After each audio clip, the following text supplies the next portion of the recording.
جب تک اللہ کے ساتھ کسی کو شریک ٹھہرانے والا نہیں ہے، میری جھوٹی نبوت کی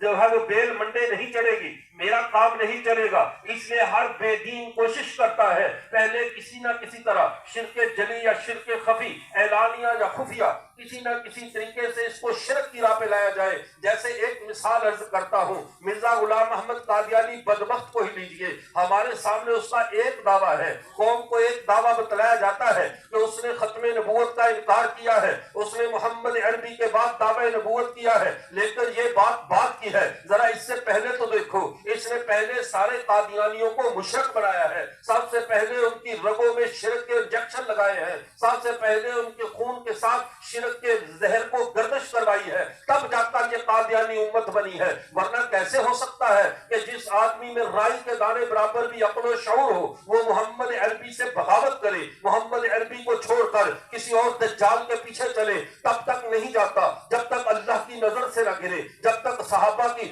اللہ کے نبیوں کی نظر سے نہ گرے، اولیاء کی نظر سے نہ گرے، اور نظر سے تب گرتا ہے جب بندہ شرک کی گود میں جا کر بیٹھ جائے۔